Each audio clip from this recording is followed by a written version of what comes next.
ఇతని గురించి నాకు చాలా బాగా తెలుసు లాయర్ గారు. మా కాలేజీలోనే చదువుతాడు. భీమరావు, ఇలా రా. Yes sir. నువ్వు చెప్పు, ఇతన్ని పనిలో పెట్టుకోవడం మంచిదా కాదా? అదేంటి లాయర్ గారు, మీరు వింతగా మాట్లాడుతున్నారే? మీరు ఈ చిన్న జాతి వ్యక్తిని అడుగుతున్నారా? ఈ నిర్ణయం మీరు తీసుకోవడం మంచిది కదా. ఏం ఆలోచిస్తున్నావు భీమరావు? చెప్పు, ఇతన్ని పనిలో పెట్టుకోవడం మంచిదా కాదా?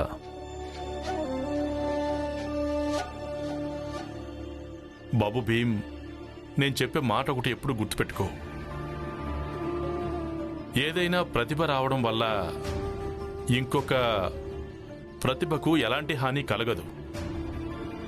అందుకే ఎవరితోనైనా వ్యక్తిగత కక్షలుండొచ్చు, కానీ ఎవ్వరితోనూ ఎప్పుడైనా వాణిజ్యపరమైన కక్ష పెట్టుకోవద్దు. సార్, ఒకవేళ నేను చెప్పటం వల్లనే మీరు ఇతన్ని పనిలో పెట్టుకోవాలో వద్దో నిర్ణయించాలి అనుకుంటే నేను ఇదే మాట చెప్తాను, ఇతన్ని ఖచ్చితంగా పనిలో పెట్టుకోవడం మంచిదని. అవకాశం అందరికీ దక్కాలి కదా సార్. సరే, నరోత్తం జోషి, ఆఫీసులో నువ్వు కూడా పనిచేయొచ్చు. ధన్యవాదాలు సార్. లాయర్ గారు, మీకు చాలా చాలా ధన్యవాదాలు. అన్నట్టు పక్కనే ఒక కొత్త టీ దుకాణం పెట్టారు. ఒకవేళ మీకు అభ్యంతరంగానే లేకపోతే అభ్యంతరం ఏముంది? పదండి. పదండి.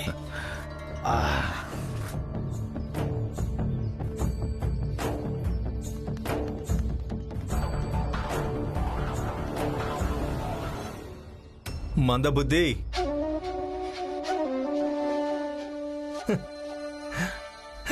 నువ్వు నా నుంచి కొంచెం కూడా నేర్చుకోలేదు కదా. నీ స్థానంలో నేనుండుంటే నిన్ను ఉద్యోగంలో ఎప్పటికీ పెట్టుకొనిచ్చేవాణ్ణే కాదు. అందుకే మీరు నా స్థానంలో లేరు కదా నరోత్తం గారు.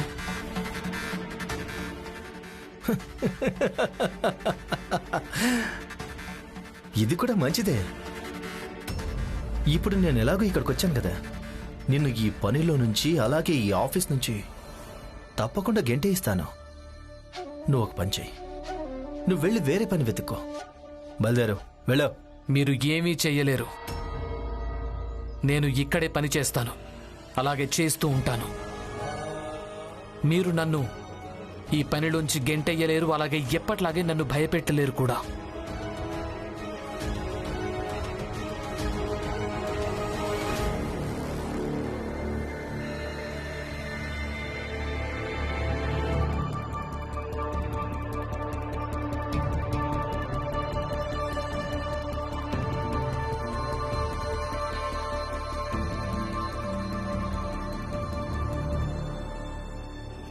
మీరేం చేస్తున్నారు? మీకేం కావాలి? ఏంటిది? అరే, అసలు మీరేం చేస్తున్నారు నరోత్తం గారు? పుస్తకాలు ఇచ్చేయండి. ఈ పుస్తకాలు నేను చదవాలి భీమరావు. ఇక్కడ బోలెడని పుస్తకాలున్నాయి. నేనే పుస్తకాలు చదువుతున్నానో మీకు అవే పుస్తకాలు చదవాలుందా? భీమరావు, నేను ఎప్పుడు ఏం చేయాలో నువ్వు నాకు నేర్పించక్కర్లేదు. నేను ఇవే పుస్తకాలు చదవాలి, అలాగే ఇప్పుడే చదవాలి. మీరు చాలా తప్పు చేస్తున్నారు. ఇప్పటి వరకు మీరు చేసిన దాన్ని బట్టి నాకు బాగా అర్థమైపోయింది, మీరు కేవలం నన్ను ఇబ్బంది పెట్టడం కోసమే ఇక్కడికి వచ్చారు అని. కానీ ఇలా చేయటం వల్ల మీరు మీ సమయాన్ని వృధా చేసుకుంటున్నారు. నన్ను ఇబ్బంది పెట్టడం వల్ల మీకు ఒరిగేదేమీ ఉండదు. నిజమే, ఆలస్యంగానైనా అర్థం చేసుకున్నా. నేను ఈ ఆఫీస్లోకి కేవలం నిన్ను ఇబ్బంది పెట్టడం కోసమే వచ్చానని ఎప్పటికైనా అర్థం చేసుకున్నా. ఇక సమయం నాది కాదు భీమరావు, సమయం నీదే వృధా అవుతోంది. కానీ ఇలా చేయటం వల్ల మీకు దక్కేదేమీ లేదు నరోత్తం గారు. నన్ను ఇబ్బంది పెట్టడానికి మీకు ఎలాంటి హక్కు లేదు. అలాగే ఇప్పుడు నేను ఇలాంటివి సహించను కూడా. ఏంటంటే భీమరావు, ఈ ఆఫీస్లో నీ నంబర్ ఎంతంటే 3. ఎలాగో అడుగు. మొదటి నంబర్ లాయర్ గారిది, రెండవ నంబర్ ఎవరిది? నాది. రెండవ నంబర్ నాది. ఎందుకంటే నేను పెద్ద జాతి వాడిని భీమరావు. మిగిలిన నంబర్ 3, అది నీ నంబర్. ఇక రెండవ నంబర్ చెప్పిన మాట మూడవ నంబర్ వాడు వెనక తప్పదు కదా భీమరావు. చూడండి, ఇది లాయర్ గారి ఆఫీస్. ఇక్కడ న్యాయం గురించి మాట్లాడతారు. మీ సమాజం ఏమీ కాదు జాతిని చూసి వ్యక్తి యొక్క హోదాను నిర్ణయించడానికి. ఇక్కడ ఎవరు యోగ్యులో వాళ్ళ హోదానే పెద్దది. ఇక నేను యోగ్యుణ్ణి. నా పుస్తకం నాకు ఇచ్చేయండి, నేను చదువుకోవాలి.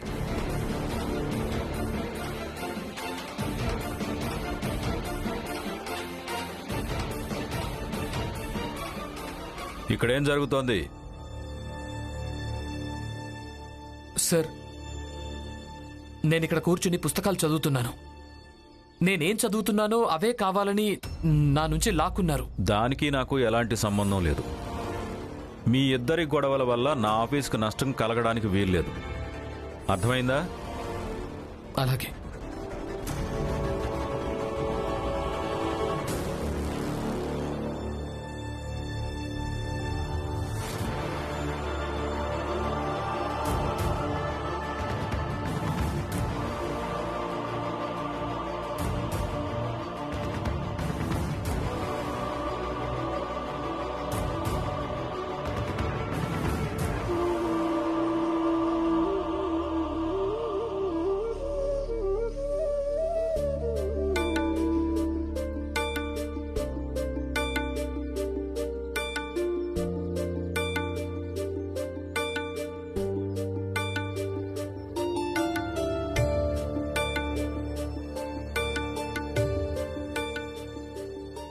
ఈ స్థలం చాలా బాగుంది.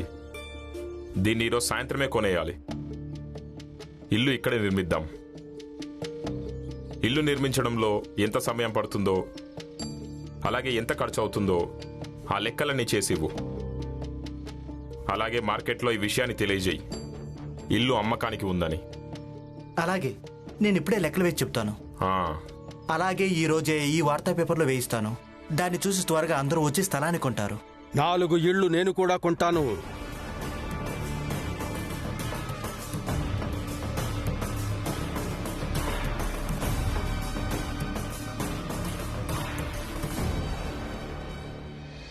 నాలుగు ఇల్లా? ఇంతకీ మీరెవరు? నమస్కారం ఉల్లాస్ గారు. నేను ఎవరినో ఈ రామ్జీయే చెప్తాడు. చెప్పు.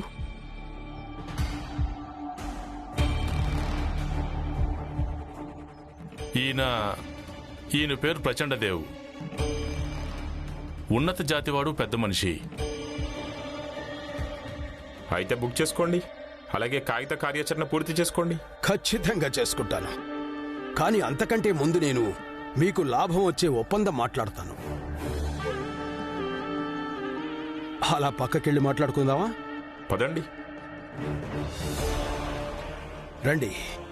ఏంటంటే ఉల్లాస్ గారు, నేను మీకు ఈ స్థలం కంటే ఎన్నో రెట్లు మంచి స్థలాన్ని భవనం నిర్మించడానికి ఇవ్వగలం. అక్కడ ముందు నుంచే ఒక బస్తీ లాంటిది నివాసం ఉంది. ఇక అన్నిటికంటే మంచి విషయం ఏంటో తెలుసా? అది స్టేషన్కి దగ్గరే ఉంది. అక్కడున్న వాళ్ళను అక్కడి నుంచి పంపించేశారంటే మీకు ఎన్నో రెట్లు లాభం జరుగుతుంది. ఆ స్థలం ఎక్కడుంది? ఎవరు అమ్ముతున్నారు?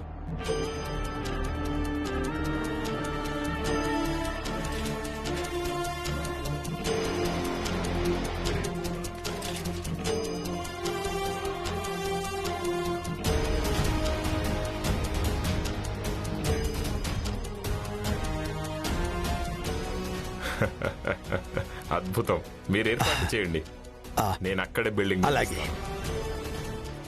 రామ్జీ, చెప్పండి సేట్ గారు. నువ్వు ఇంటికెళ్ళు. ఈ స్థలంలో ఇప్పుడు పని జరగదు. వేరే స్థలం గుర్తించి నీకు తెలియజేస్తాను, అక్కడికి వచ్చేయి. అలాగే.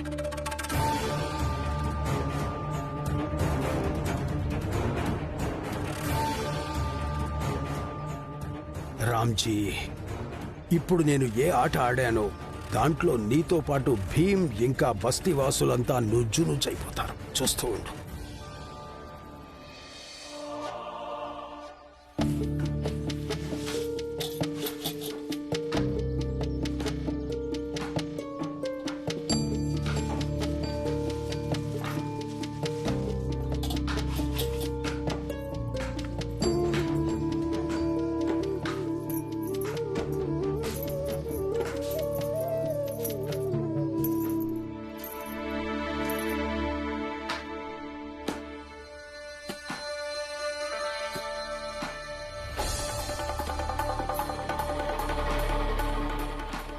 ఎదురుగా ఉంది కదా చిన్న జాతిది. అయ్యగారికి కూడా ఏం పెట్టిందో ఏమో, చిన్న జాతి వాళ్ళని పనిలో పెట్టుకున్నాడు. ఏ చిన్న జాతిదానా, అటు చూస్తూ పని చేయొచ్చు కదా. నేనెప్పుడు నీ మొహాన్ని చూస్తూ ఉండాలా? ఇక నువ్వు మమ్మల్ని చూస్తూ నవ్వుతూ ఉంటావా? అయ్యో, మీరే నన్ను చూశారు, నేనేం చేయను? అయినా నవ్వడం ఒక రకంగా నమస్కారం కదా. నాకు నీ నమస్కారాలేం అక్కర్లేదు. నువ్వు నీ పని చేసుకో, అది అటు చూస్తూ చేసుకో. ఇదెక్కడ దౌర్జన్యం? నా మొహాన్ని చూడాలని లేకుంటే మీరే మొహం అటు తిప్పుకోండి. నువ్వు నీ వాగుడు ఆపుతావా?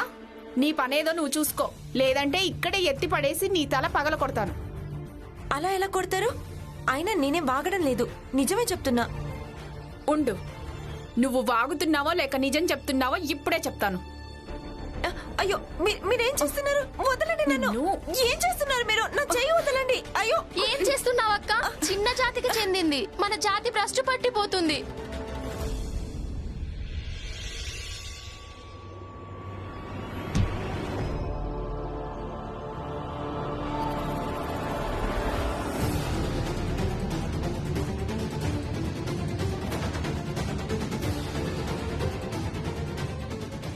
తను నా చెల్లెలు, తన మీద చేయేస్తే ఊరుకుంటాననుకున్నావా? నీకు ఇంత ధైర్యమా? నువ్వు చిన్న జాతి దానివయ్యుండి ఒక పెద్ద జాతి వాళ్ళ చేయి పట్టుకుంటావా? ఉండు, నీ సంగతి ఇప్పుడే చెప్తానుండు. ఏంటిది?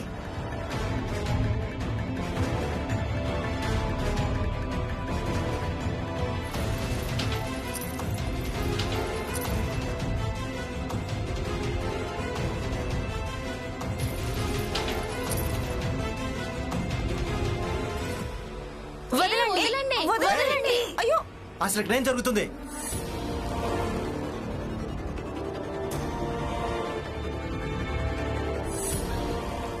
చూడండి, మేమేం చేయలేదు. వీళ్ళే అనవసరంగా మమ్మల్ని కొడుతున్నారు. ఎవరు కొట్టారో నాకు ఎలాంటి సంబంధం లేదు. నాకు జరిగిన నష్టానికి పరిహారం కావాలి. ఇక అందుకోసమే రాబోయే 4 రోజుల దాకా మీ నలుగురికి ఎవరికి కూల్ డబ్బులు ఇవ్వను. అర్థమైందా? ఇక వెళ్ళి మీ పని చూసుకోండి, వెళ్ళండి. చూడండి, అనవసరంగా గొడవ పడితే ఏమొచ్చింది? అందరికీ నష్టమే కలిగింది కదా. నా భర్త అన్నది నిజమే, గొడవల వల్ల కేవలం నష్టమే కలుగుతుంది. మీకెందుకు అర్థం కావడం లేదు? ఏయ్, నువ్వు పెద్ద ఉపన్యాసాలు ఇవ్వకు. ఈ నష్టమంతా నీ మూలంగానే కలిగింది. మీ చిన్న జాతి వాళ్ళు ఇక్కడికి రాకుంటే సేటికి నష్టం కలిగేది కాదు, అలాగే మా జీతం కోతబడేది కాదు.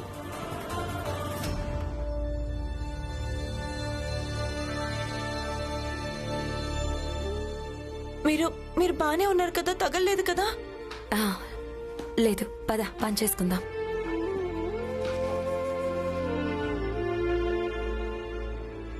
చూడండి, ఈ రోజుకి ఇక చాలు. మీరిద్దరూ ఇక ఇంటికి వెళ్ళండి. అలాగే.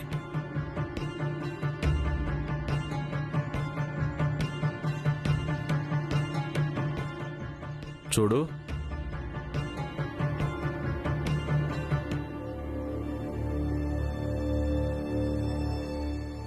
మీరిద్దరూ కలిసి ఇది ఆలోచించరండి.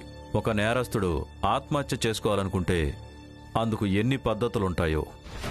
అలాగే సార్, అలాగే చేస్తాం. లేదు సార్, మేము ఇద్దరం కలిసి ఆలోచించలేం. ఈయన ఆలోచనలు వేరు, నా ఆలోచనలు వేరు. కానీ ఇక్కడ మీరిద్దరూ నా అసిస్టెంట్లే, అంటే కలిసి పని చేయక తప్పదు. సరే, ఏం పర్వాలేదు సార్. నేనే వీళ్ళింటి ముందుకు వెళ్ళి నిలబడతాను. ఇద్దరం కలిసి ఏదో ఒకటి ఆలోచిస్తాం. మీరు చెప్పిన పని చేస్తాం సార్. గుడ్. భీమరావు, ముందుగా 2 పుస్తకాలు చదవడం ప్రాక్టీస్ చెయ్యి. తర్వాత ఏర్పాట్లు చేసుకో, అయిపోతుంది.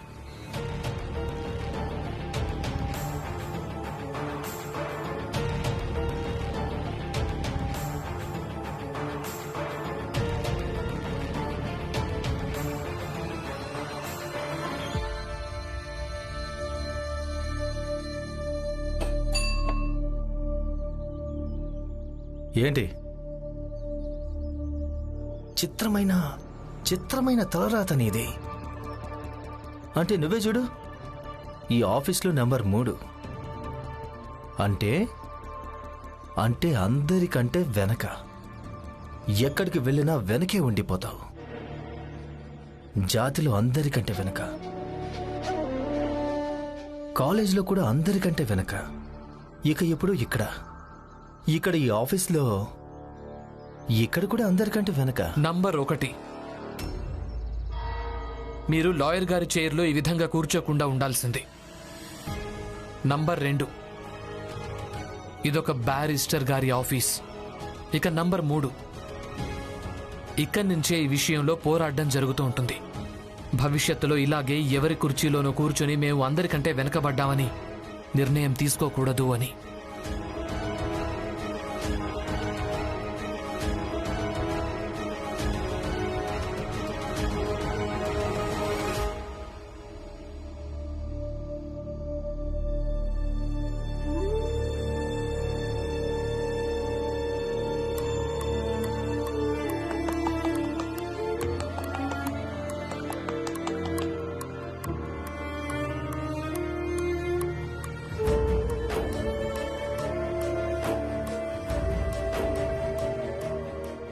ఇది చాలా బాగుంది. ఇద్దరు పనిచేయడానికి వెళ్లారు. ఒకరోజు పనిచేసి వచ్చారు, ఇక 4 రోజుల జీతం కోయించుకుని వచ్చారు. ఈ రమకి గొడవ పడ్డం బాగా అలవాటైపోయినట్టుంది. ఇక 4 రోజులు ఉచితంగా పనిచేయి. రాగానే కళ్లకు గుడ్డ పెట్టుకుంటుంది. భర్త అక్కడ రొట్టెలు చేస్తున్నాడు. ఇలాంటి ఉద్యోగం వల్ల ఏ ప్రయోజనం? చూడండి, నేను మీరు అడిగే ప్రతి మాటకు జవాబునివ్వను. కానీ భర్త రొట్టెలు చేస్తున్నారని అన్న మాట వింటే నేను శాంతంగా ఉండలేను. అయినా ఇవన్నీ మీరెందుకంటున్నారు? నేను మగాన్ని, తన భర్తను, అందుకేగా. ఈ రోజు నా భార్యకు బాగోలేదు, అందుకే నేను చేస్తున్నాను. పెద్ద తేడా ఏముంటుంది? ఇక నిజం చెప్పాలంటే మా అమ్మ, నాన్న, ఇంకా అత్తయ్య చిన్నప్పటి నుంచి నాకు ఇదే సంస్కారం నేర్పించారు. అందులో ఎలాంటి తప్పు లేదు. ఎలాంటి తప్పులేదా? భార్య బయటికెళ్లి గొడవలు పడుతోంది, భర్త ఇక్కడ రొట్టెలు చేస్తున్నాడు. ఇది మంచి పద్ధత చెప్పు? మేమేం కావాలని వాళ్ళతో గొడవ పెట్టుకోలేదు. వాళ్లే ముందుగా రమన్ కొట్టడానికి వచ్చారు. లక్ష్మి, రమ, మిగతావన్నీ సరే, కానీ నేను కేవలం ఇదే చెప్పాలనుకుంటున్నాను. ఇలా పెద్ద జాతి వ్యక్తులతో గొడవలు, పోట్లాటలకు మనం దూరంగా ఉండటమే మంచిది. మన లక్ష్యం ఇది కాదు. మన లక్ష్యం ఏది మంచిదంటే మనం మన జాతిని, మన సంఘాన్ని ముందుకు తీసుకువెళ్ళాలి. మామయ్య, గొడవ పడేదాన్నే కాదు, కానీ నా ఎదురుగా ఒకవేళ ఎవరైనా రమన్ ఏదైనా అంటే అది నేనెలా భరించగలను? తను నాకు చెల్లెలు కదా.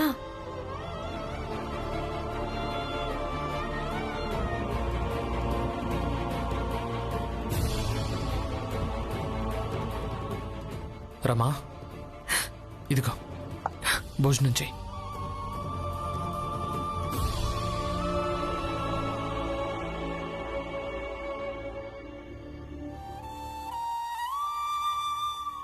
అక్క, హా? ఈరోజు మీరు నా కోసం పోట్లాడారు. నిజం చెప్పనా, నాకు చాలా సంతోషంగా ఉంది. ముందు నేను ఇంట్లోంచి బయటికి వెళ్ళినప్పుడు బాధ్యతల భారంతో ఆణిగుండేదాన్ని. కానీ ఇప్పుడు బహుశా మీతో పాటు బయలుదేరుతాను కదా, అందుకే చిన్నదాన్నన్న భావం వల్ల ఒక్కసారిగా స్వేచ్ఛ వచ్చినట్టు అనిపిస్తుంది. ధన్యవాదాలక్క.